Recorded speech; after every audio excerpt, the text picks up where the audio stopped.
गसाइगाव महकुमानि सिङाव थानाय 2 नं मागथाइगाव गामिनि भान्डार बसुमतारिया गोबाव समनिफ्रायनो गोब्राब बेरामजों सैनांनानै दं। हरनि समाव दहमैनो गोग्लैनानै आथिं आखाइ सोमावनो हायै जानानै रायलायनो हायै थासारियाव नखराव गोबां जेंनाजों मोगा-मोगि जानो गोनां जादों। नखराव सासेबो रां आरजिग्रा गैयैखाय नखर खांनो गोबां खस्थ' जानानै दं आरो रांखान्थियारि लोरबां जानायखाय देहा फाहामसालियाव फाहामथाय होनो लांनो हायाखै होननानै खौरांगिरिनो फोरमायदों। भान्डार बसुमतारिखौ जेन' फाहामनो हायो बेनि थाखाय सरकार आरो रायजो राजाफोरनाव अनसुंथाइ मोननो लुबैदों। जानबुं number 7896794261, account number 361065799149, SBIN 00132555। Rumli Basumatary.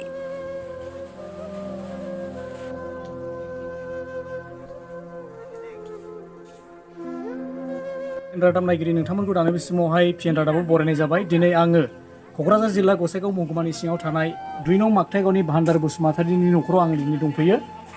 भान्डार Basumatary बिथाङा थांनाय 1 दाननिफ्रायनो पेरालाइज अबस्थायाव गोग्लैसोनानै दङ। बिथाङा मोनाबिलियाव गोग्लैनायनि जाउनावहाय दिनैसिम बेबादिनो बिसिनायाव गोग्लैसोनानै आथिं आखाइ सोमावनो हायै अबस्थायाव दङ आरो रायलायनो हायै अबस्थायाव दङ।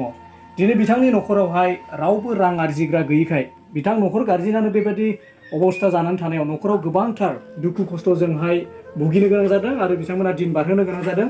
दिनै नोंथांमोना नुनो मोन्दों बिथां भान्डार बसुमतारिया दिनै जेरै बेबायदि उन्दुनानै दङ बेबायदिनो उन्दुनानै थानो गोनां जायो आरो बाहेरायाव लांनोब्लाबो सासे एबा सानै मानसि दैखांनानै बिथांखौ हेफाजाब होनांगौ जायो, नङाबा थाबायनो हाया। दिनै बिथाङा गावनि आथिङाव गसंथानानै गावनो थाबायनो हायै अबस्थायावहाय दिनै दङ।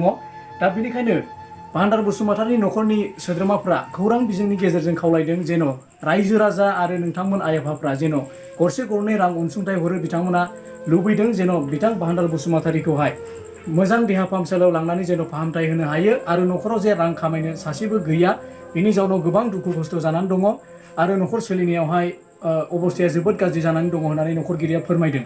दा बेनिखायनो जों नोंथांमोनखौ खावलायदों, जोंनि पिएन रादाबनि गेजेरजों न'खरगिरिया खावलायहरदों जे नोंथांमोना जेन' बिथां भान्डार बसुमतारिखौ फाहामथाय होनो थाखाय गरसे गरनै रां हरनानै नोंथांमोना जेन' मदद खालामो। नोंथांमोनावहाय बेबायदि मोनसे अनसुंथाइखौ लुबैदों।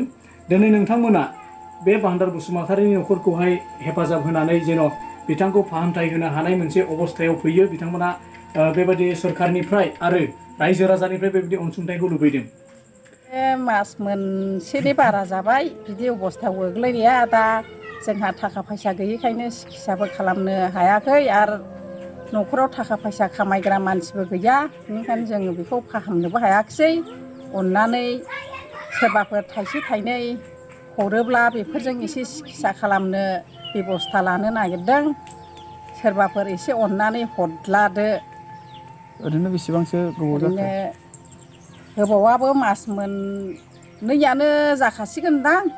दालाय थाखा फैसा गैयैखायनो जेरावबो लांनो हायैखाय ओरैनो उन्दुसोनानै दं। सिखांनो रोङा, थाबायनो रोङा, आथिं आखाइ लोर-सोर खालामनो हाया। बोनो जानाय खिनाय हासुनाय जोथोन लानांगौ, बोखांनानै खिहोनांगौ, जाहोनांगौ। न'खराव रावबो थाखा फैसा खामायग्रा